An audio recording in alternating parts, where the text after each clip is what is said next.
Já faz um tempo. O último corpo que tive no mundo dos vivos não lidou muito bem com a direção da minha mente. Às vezes é difícil lembrar que as lições que você aprende no inferno não são adequadas para o mundo civilizado.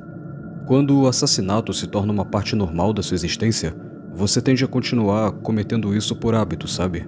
O resultado inevitável é a morte ou o exorcismo e uma viagem de volta à cidade de Diz. É seguro dizer que eu me empolguei um pouco na última vez que estive aqui. Depois do meu último gostinho de liberdade, eu sabia que precisava voltar de Diz. Minha existência, desde que desperdicei meu último hospedeiro, tem sido totalmente dedicada a lutar para voltar a um pilar de fogo. Eu tive que escapar de Diz. Depois do que eu vi, eu tive que escapar. Esse novo corpo parece um pouco mais durável que o anterior.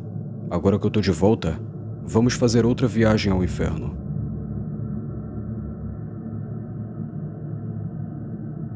Chove muito no inferno. Chove o tempo todo. E essa água tem que ir para algum lugar. A maior parte é drenada por Gehenna, onde afunda nas cinzas do outro mundo e aparentemente desaparece. O restante flui para os esgotos abaixo da cidade ou é acumulado no pântano Phlegethon.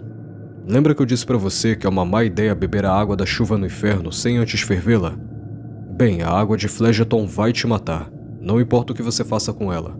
Até mesmo deixar essa porra tocar sua pele pode ser mortal. Eu preciso que você entenda uma coisa. O pântano não tá apenas cheio de doenças e podridão, mas também cheio de resíduos químicos. Cair lá dentro pode simplesmente dissolver sua pele, seus músculos e seus ossos, em uma velocidade lenta e horrível. Se você for louco o suficiente para viajar para Phlegethon, ou tiver o azar de nascer lá, suas chances de sobrevivência são mínimas. As águas de Phlegethon são pretas e é impossível dizer a profundidade de uma piscina só olhando. Pode ser 1 metro ou 1 quilômetro para baixo. Você nunca sabe se seu próximo passo vai te mergulhar no abismo. Pior ainda, há lugares onde os esgotos drenam gradualmente a água e criam vórtices invisíveis, capazes de arrastar até os mais fortes dos condenados. Para navegar pelo pântano, é melhor usar os prédios em ruínas como trampolins. A água corrosiva faz com que os suportes de madeira murchem e desmoronem, de modo que tu vê muitos detritos espalhados para se apoiar. Mesmo assim, se você não for devagar e manter o equilíbrio, é fácil escorregar e se sujeitar a uma morte agonizante. Por último, mas não menos importante, estão os incêndios florestais. Essa é a razão pela qual mesmo as tribos mais insanas não tentam estabelecer uma fortaleza permanente no pântano Phlegethon.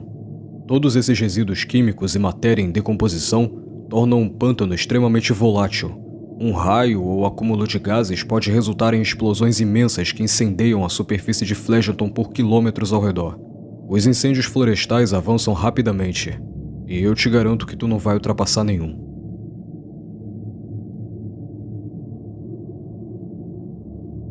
A primeira vez que você vê Cocytus, você pode ser enganado por pensar que chegou ao limite de Diz. O poço tem dezenas de quilômetros de largura e várias vezes mais profundidade. Em algum momento de um passado obscuro e distante, uma frágil aliança de tribos colocou seus escravos para trabalhar na escavação de uma pedreira. O motivo pelo qual eles fizeram isso se perdeu no tempo, mas muitos acreditam que foi uma tentativa de escapar de Diz.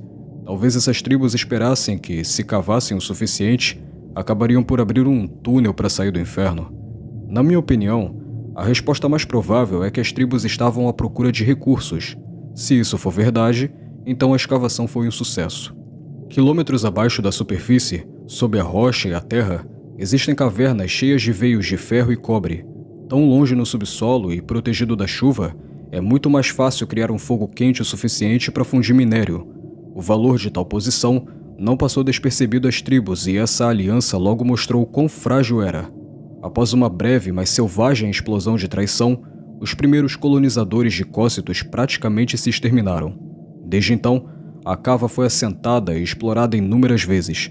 Esforços coordenados de várias tribos transformaram a pedreira num verdadeiro abismo. Até agora, essas alianças sempre foram rompidas, mais cedo ou mais tarde. Cocytus tem muitos caminhos em suas profundezas e quanto mais baixo você desce, mais labiríntico o poço se torna. As extensas cavernas abrigam favelas inteiras e instalações de fundição rudimentares. Alguns estão abandonados, outros foram perdidos em desmoronamentos. Mas ainda há muitas tribos que lutam, unem forças e traem umas às outras pelos preciosos veios de minério. No ponto que a gente está agora, Você precisaria ir bem fundo se quisesse encontrar uma veia inexplorada, e é aqui que Cocytus se torna verdadeiramente mortal.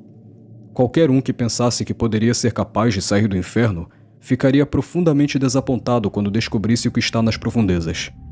Em todos esses anos, depois de cavar tantos quilômetros, nenhuma pessoa encontrou algum portal mágico que saísse de Dis. Eles também não encontraram magma. Em vez disso, quanto mais fundo você vai, mais frio se torna o Cocytus.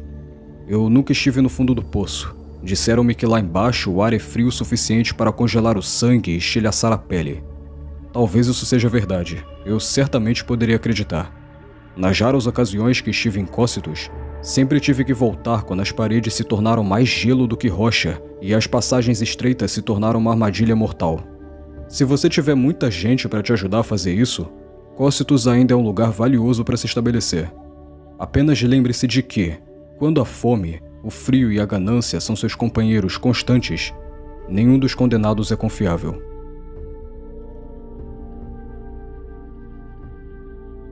Já falei sobre o Homem Massacre anteriormente, mas o inferno tem outras figuras lendárias, cada uma com seus próprios apelidos. O Estripador, o Dr. Green, o Tirano e muitos mais. Até agora, encontrei apenas uma dessas figuras. Durante a minha última estadia no inferno, me deparei com a Bruxa Pálida. Como sempre acontece com as lendas, a verdade sobre a Bruxa Pálida tende a se perder em meio à superstição. Já ouvi muitas teorias sobre o que ela é. A Bruxa Pálida é uma estriga que tem o poder do mal-olhado. A Bruxa Pálida é uma górgona cujo olhar transforma suas vítimas em pedra. A Bruxa Pálida é uma súcubo que prende as mentes daqueles que deseja consumir. Tudo isso é besteira. Eu vi a Bruxa Pálida e sei a verdade sobre ela. Quando a vi pela primeira vez, não percebi para quem estava olhando. Ela estava nua e travada em um combate com um residente armado. Então, eu apenas pensei no começo que ela era carne fresca. E aqui vai uma dica para você. Se você vir um morador brigando com carne fresca, mate os dois enquanto eles estiverem distraídos. E eu planejava fazer exatamente isso, mas algo parecia errado na luta. Os moradores geralmente levam vantagem na luta contra a carne fresca, e essa luta em particular definitivamente parecia o mais unilateral possível. Ela estava nua enquanto ele estava vestido de couro e osso. Ela estava desarmada enquanto ele tinha um porrete. Ela era pequena enquanto ele era enorme. Apesar de ele ter uma vantagem visível, o residente estava claramente com medo dela. As regras do inferno ditavam que ele deveria ter quebrado o crânio dela, tirado sua pele e comido sua carne, mas isso simplesmente não estava acontecendo. Ele estava descoordenado e aparentemente desesperado para escapar. Cada golpe que ele dava era desajeitado, e os golpes que ele conseguia acertar nela não pareciam surtir nenhum efeito. Eu só pude olhar para aquela cena e para aquela mulher nua e vulnerável que pegou o porrete do residente de sua mão sem resistência e o acertou com tudo em seu joelho. Eu já estou acostumado com o som de ossos quebrando, mas dessa vez o barulho me pegou desprevenido. Eu pensei, como caralhos ela tá conseguindo fazer isso? Ela bateu com o porrete no outro joelho, depois nos cotovelos, depois nos tornozelos e depois nos ombros. Ela o deixou quebrado e gritando no chão. Ela poderia ter acabado com ele com um golpe na cabeça, roubado suas roupas e tomado seu lugar de direito como morador. É assim que o inferno funciona, porra. Essas são as regras que aprendi por meio de inúmeras tentativas e erros. Não foi isso que aconteceu. Em vez de matá-lo, ela sentou-se ao lado dele na lama e pegou a mão dele. De verdade, pensei que ela iria consolá-lo, até que ela começou a quebrar os dedos dele, um por um. Ela quebrou os dedos das duas mãos dele com uma calma que não fazia sentido para mim. A tortura é comum no inferno, mas sempre há um propósito por trás dela. As pessoas da Rua da Pele fazem isso por sadismo, e as pessoas do Jardim dos Ossos fazem isso por seus rituais de purificação insanos. Essa mulher fez isso sem emoção e sem razão. Sinceramente, não sei se ela sequer entendeu o que estava o machucando. Não acho que a mente dela funcione da mesma maneira que a nossa. Eventualmente, o residente perdeu a consciência. Um homem não consegue suportar tanta dor antes que o choque o atinja. Talvez agora ela estaria satisfeita? Talvez ela pegaria as roupas dele e começaria sua jornada no inferno? Não.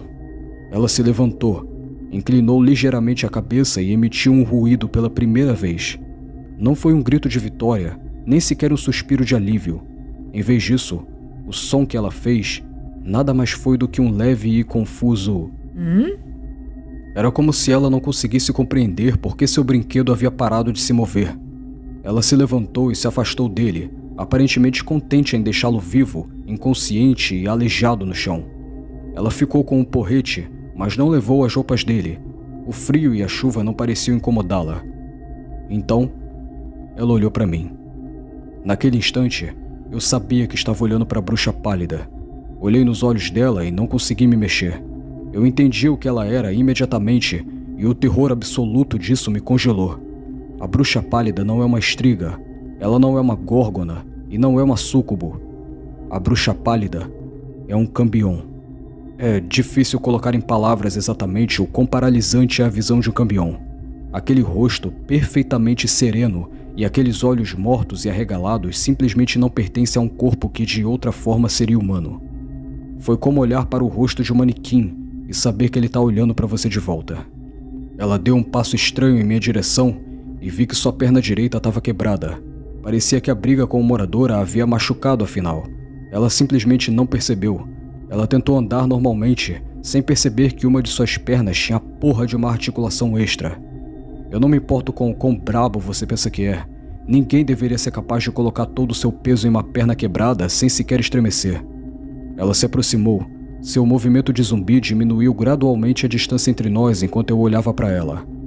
Ela ergueu seu porrete e meus instintos de sobrevivência finalmente entraram em ação. Seu feitiço paralisante quebrou apenas o suficiente para eu tropeçar para trás e evitar seu golpe. E então eu corri. Eu fugi de uma mulher com uma perna quebrada e nem tenho vergonha disso. Olhando para trás, para minha experiência, há algumas coisas que eu simplesmente não consigo compreender. A bruxa pálida é um cambion, eu tenho certeza disso. Ela nasceu no inferno, e o inferno é tudo o que ela conheceu. Ela também parecia ter cerca de 30 anos, e isso simplesmente não deveria ser possível. Nenhum bebê sobrevive por muito tempo em Diz. Mesmo que tivesse uma tribo para protegê-lo, simplesmente não há alimento suficiente para que um bebê se transforme em criança, muito menos em adulto. A bruxa pálida é uma impossibilidade caminhando. Sua existência é um desafio a toda razão. Cara, eu suportaria todas as torturas que as pessoas da Rua da Pele ou do Jardim dos Ossos pudessem imaginar se isso significasse que eu nunca mais teria que olhar nos olhos dela.